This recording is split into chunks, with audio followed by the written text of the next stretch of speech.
All right, welcome back, folks. This is Sheepdog Smokey, and this one really caught my eye because it's part of what actually I called on Sunday. Uh, I've been proven right on several of them. First, we had people saying that Mueller was corrupted, or that Mueller was a Russian spy, or that the report will never be released because it says he did collude, and they just don't want us to know, and all this other stuff. I did make a video where I talked about Attorney General Barr's initial letter to Congress, where he said he will release the report, but only in accordance with current law. So it's back to business as usual, where the left is screaming, no, just obey us, no, just obey us, and that's never going to happen because, at least right now, Attorney General Barr knows that he has to obey United States law. But right now, we're going to talk about how apparently the New York Times believes we've all just made fools of ourselves again. Well, first, Mr. Brooks, we didn't do anything. You did it. Right now it says, we have a president who, in my opinion, beyond the shadow of a doubt, sought to, however ham-handedly, collude with the Russian government by a foreign power to undermine and influence our elections. Robert Francis O'Rourke. I will not legitimize the name Beto because he is not Hispanic, he is Irish. I think there's plenty of evidence of collusion and conspiracy in plain sight. Adam Schiff, currently chairman of House Intelligence Committee. Shifty, show your evidence. If it's in plain sight, you ought to be able to find it and bring it forward. If you can't, it's not there. I called Trump's behavior treasonous, which is to betray one's trust and aid and abet the enemy, and I stand very much by that claim. John Brennan, former CIA director. Currently, Johnny Boy is backtracking very heavily, saying he was given bad information and that he didn't really know what was going on, and he is trying to avoid a lot of problems. The biggest scandal in U.S. history is coming into focus. On Friday, Rachel Maddow made it clear Donald Trump conspired with the enemy. Meathead, Rob Reiner. If you follow me on Twitter, you'll know that when Reiner tweets, I generally respond with one of the greatest lines in TV history. Stifle yourself, meathead. But this author goes on. Maybe it's time to declare a national Sabbath. Maybe it's time to step back from the scaremongering and assess who we are right now. Democrats might approach this moment with an attitude of humility and honest self-examination. It's clear that many Democrats made grievous accusations against the president that are not supported by the evidence. It's clear that people like O'Rourke and John Brennan owe Donald Trump a public apology. If you call someone a traitor, and it turns out you lacked the evidence for that charge, then the only decent thing to do is apologize. No, the only decent thing to happen would be a charge of slander. Although, as Brennan also did it in print on Twitter, also add libel, defamation. Although Brennan is also accused of many other things. I'm not going to talk about them because I don't have evidence. Mr. Schiff might be something you want to learn how to do. Republicans and the Sean Hannity style Trumpians, going to stop there. Please quit saying Trumpians. We didn't say Clintonians. We call you liberals.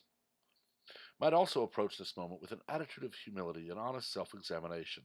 For 2 years, they've been calling the Mueller investigation a witch hunt. It was. For 2 years, they've been spreading the libel that there are no honest brokers in Washington. There aren't. It's all a deep state conspiracy, a swamp. It is. They should apologize for peddling the sort of deep cynicism that undermines our country's institutions. Now, Mr. Brooks, for 2 years, we've heard nothing from the liberal media other than Russia, Russia, Russia, and impeachment, impeachment, impeachment. We've heard nothing but scaremongering and demands that it just be undone. Prior to inauguration, we heard demands that the election be negated and Hillary be declared the winner. We've watched as, hyped by the media, liberal trolls and thugs have assaulted people, have destroyed property, and more. You have yet to apologize for any of your part in this. Now, granted, I will allow that Mr. Brooks may not have had any part because I do not read the New York Times. Never have, never will. tried their crossword once, got about halfway. I felt good. That was it. And what about the rest of us? There are no rest of us, sir. It is simply those who knew the truth, that there was no collusion, and those who now call Robert Mueller a Russian agent, or corrupted, or whatever else it may be. What about all the hours we spent speculating about the Mueller report, fantasizing about the Trump ruin, or watching and reading speculation about these things? What about the superstructure of scandal politics which we have built and live in today? At least you own that you've built a superstructure of scandal politics. Perhaps if you would not do that, perhaps if you would return to the days that I remember from my childhood where we got the who, the what, the when, the where, and the how, not the why. We waited until investigations were completed. We waited for statements from victims or perpetrators. We waited until we actually knew the end result of what we had been looking at to speculate as to why. Now, the why is all we hear. We barely get the who, the what, the when, the where, and the how. Although with this story, we had the how, and every bit of it has been debunked. First, the how, or the why, I'm sorry. The why was Donald Trump wanted a tower in Russia, but that project was scrapped. The why was that we were just going to hand things over to Russia, but then sanctions were imposed on Russia. So that's been debunked. We heard so many things, but none of it panned out. The sad fact is that Watergate introduced a poison into the American body politic. Richard Nixon's downfall was just unimportant, but it opened up the mouth-watering possibility that you don't need to do the hard work of persuading people to join your side. You can destroy your foes all at once through scandal. Except, sir, just 20 short years later, when we had Whitewater, that was glossed over by the liberal media, when we had President William Jefferson Clinton lying under oath, which is a crime. It is called perjury. It's why he was impeached. He was just not removed from office. It was all just a horrible attack upon a good man who wanted to work for the country. We have so many people, Juanita Broderick, we had Monica Lewinsky, who now that they are speaking out publicly and you can't silence them on Twitter, they're painted as horrible people and liars. Why are we not examining the scandal, the superstructure of scandal politics, as you call it, when it comes to those who are pointing out inadequacies of the Democrats? Politics since Watergate has been defined by a long string of scandals and pseudo-scandals. Iran-Contra, Whitewater, Valerie Plame, Benghazi, Solyndra, Swift boating. Politico last year compiled a list of 46 scandals that were at one time or another deemed worse than Watergate. The nation's underlying divides are still ideological, but we rarely fight them honestly as philosophical differences. We just accuse the other side of corruption. Politics is no longer a debate. It is an attempt to destroy lives through accusation. The political media, especially on TV, now has a template it can apply whenever a scandal looms into view to hook viewers into the speculative storyline. According to the Tyndall report, the three main broadcast networks made the Russia collusion investigation the second most covered news event of 2018, trailing only the Kavanaugh hearings, another scandal.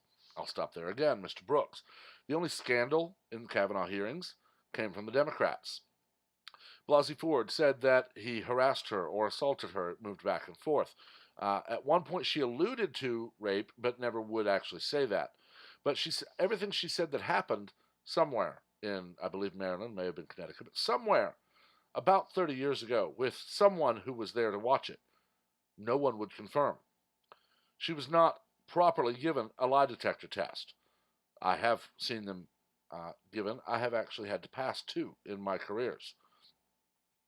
We had Swetnick, represented by creepy porn lawyer, who now apparently cannot afford his own. And that's been debunked. We had all of these things. We had a man who had his life utterly destroyed. His wife broke down into tears at one point during the hearings. His children's lives were uprooted. They were threatened and they were harassed constantly.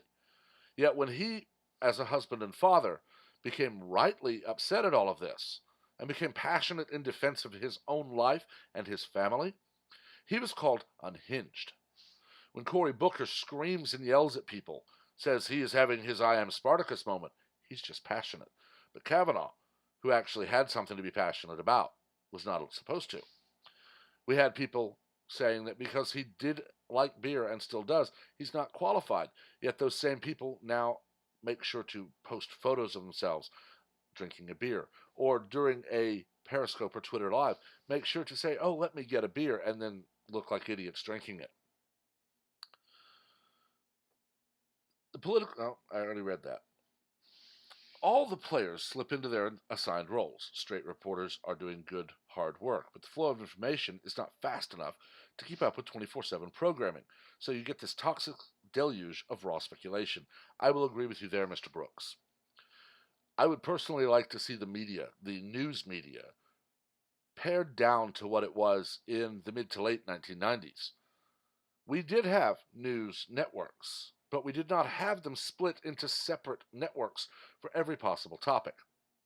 Fox News covered sports and so much more, to the point that they didn't have nearly as many political pundits.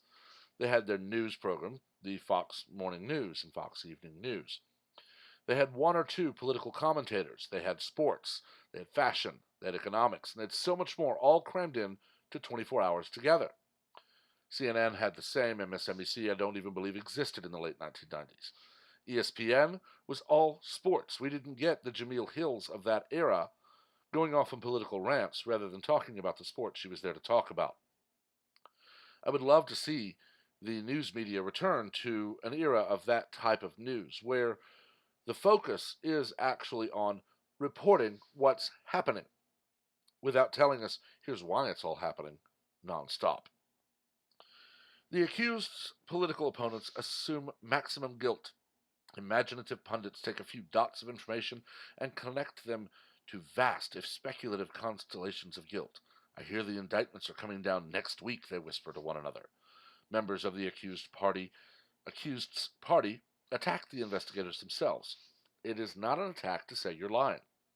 It is not an attack to say, please prove the allegation you've just made. It is not an attack to call someone out for biased reporting when they say this is news, not political conjecture. They get to enjoy their own sense of spiritual superiority when it turns out the scandal is much smaller than reported, which is almost always the case. Much smaller? Did not exist.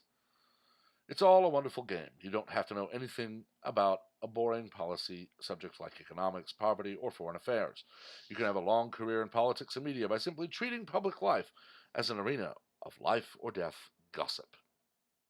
Now, I will admit, having taught myself, were this an essay, I would definitely be giving it an A because it is well written, well reasoned. It is so far not delved into speculation. It is an essay pointing out exactly what has been going on for the last 2 years, but it is still geared in yes, the media was just 24/7 bashing of everything Trump and all who support him. But all who support him also must apologize for being right. Yes, I know, there are those who took it too far. But having someone say that a crowd of ordinary citizens chanting CNN sucks while Acosta tries to give a report, that is not an attack.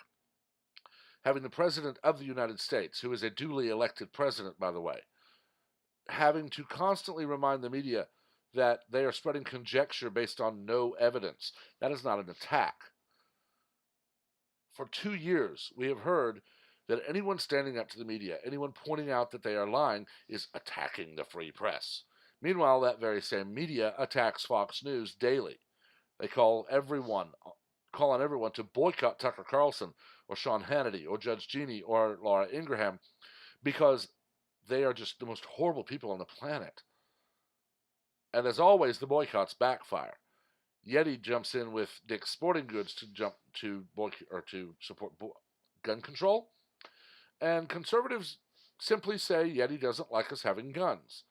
Now, Yeti and Dick's Sporting Goods are both outdoors companies who don't want to pander to outdoorsmen, so those boycotts worked. But then you tell conservatives that they're horrible people that they shouldn't watch, but these horrible people have not been spreading lies, and the boycotts fail. Similar to how the boycott of Chick-fil-A always means that I have to wait an extra 20 minutes to get my nuggets. Since Watergate launched this age of investigation, government has become much more transparent. As a result, public trust in institutions has plummeted. The scandal culture hasn't ultimately helped one party over the other.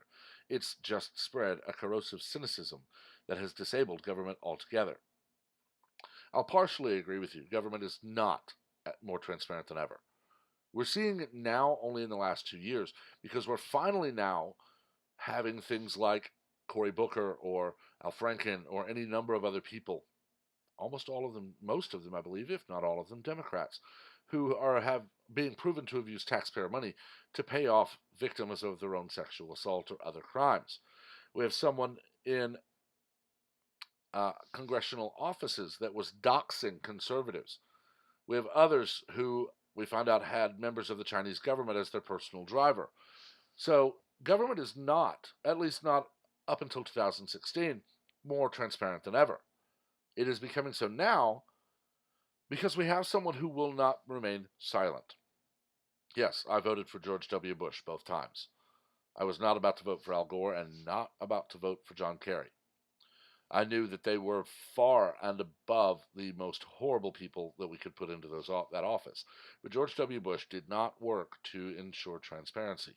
Barack Obama said he would have the most transparent administration in history, yet we still have not seen his long-form birth certificate. We still have so many other things that we do not know, such as why was $900 billion in cash sent to Iran. All of these questions, were he transparent, would have been answered. Pardon me. The ray of hope is that out on the campaign trail, voters rarely ask about the scandals du jour, which obsess the cognoscenti. Most of the Democratic presidential candidates spent the last few months trying not to talk about Russian collusion. They have found a vein of voters who would rather focus on the substance of our historical moment, what motivated so many Americans to vote for a presidential candidate they knew was untrustworthy. You're still doing it, sir. What motivated so many Americans to vote for a presidential candidate they knew was untrustworthy? If you want to take a step back, you want to stop the society of just scandals, the problem that you say is the problem, don't use things like that. How do you provide affordable health security? Maybe get the government out of it. I'm a child of the 1980s. Okay, I was 3 when the 1980s started, 13 when it ended. You know what happens between 3 and 13? A lot of skin knees, a lot of bumps and bruises, injuries, a lot of dental work. Lose a lot of teeth in those years. You know what my parents didn't have to worry about? Health insurance, because they had affordable health insurance privately bought because the government was not involved. Do you know what's happened since 2012? My health insurance cost for just my plan alone more than tripled. My mother's almost quadrupled. Do you know what happened after we had to buy those plans? I was lucky. I was able to find a doctor who would accept my plan within just a few miles of my home. My mother, on the other hand, could only afford one plan, was told she could not get an exemption. The only doctor who would accept her as a new patient, over 100 miles away from our home.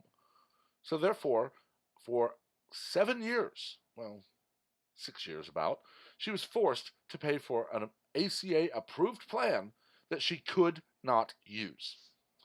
The silver lining was my father had VA benefits, so we weren't doubly crippled on that vein.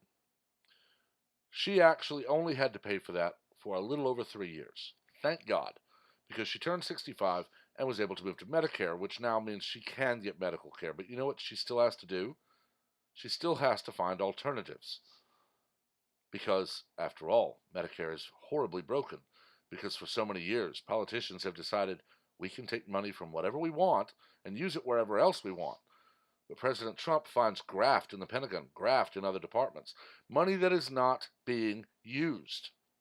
Says, okay, I'm not going to take anything away from the actual budget you need. I'm going to take away your extra money. This is literally saying, I handed you $25 billion this year for your budget. You only actually need $21 billion. You're going to return the $4 billion to me. Therefore, your budget is fully covered. But the Democrats hate that because that means that he's able to build the wall we desperately need. Is China a mortal foe? That is a very nuanced question. I will say it is a yes, but there are many reasons for that. For years, China has beaten us economically because we've had Democrats and weak-willed Republicans who won't fight them. But they also have millions in their military, and they hate us. The Democrats won the 2018 midterms by focusing on the issues, not collusion. For most voters, politics is about their lives, not self-righteous TV show. Now, I will argue with you there, Mr. Brooks. They won the 2018 election midterms because in states like California, we know illegal immigrants vote. We had people who went to Alabama when there was the Roy Moore election, who we have on video that they drove in and they would name other states to vote for and then stop to get our boy elected. We had Brenda Snipes in Florida continuing a recount for over a week, finding votes. We have proof that people were called in to help find voters to sign ballots, that it was illegal to do so because they were not signed at the time of the election. We had actual voter intimidation in Georgia, where Stacey Abrams says she won. But we know that there were Black Panthers in that state intimidating voters. Who would they have been intimidating, I wonder? So back to this. No, Mr. Brooks, we've not just made fools of ourselves again. You've made fools of yourselves again. It is not an attack on the press to point out lies. It is not an attack on free speech to tell someone they cannot tell you you're a Nazi because I'm wearing a red hat. It is not an attack on freedom of religion when I wear a cross to my office or when I wear a t-shirt to pick up my nephew at school and volunteer at that school. We need a return to common sense. And unfortunately, we seem to be barreling for idiocracy. And if you watch C-SPAN, I can stomach a few minutes of it at a time, you'll see that that is the first area that we are losing. How long until we have states literally jumping ship, seceding from the Union? How long until we have politicians calling on the United States military to go door to door, searching homes to seize firearms, a violation of the Second and Fourth Amendment? How long until this country has fallen into a pure Orwellian state, where only the state-run media, which would probably resemble CNN, is allowed on television? If we don't work now to quit saying Democrat or Republican, because right now, Democrats as a party are the party of socialism, gun control, and tyranny. Republicans are the party of, what do I need to say this time so that I keep power? Out of 535 members of Congress, I trust 10, maybe less.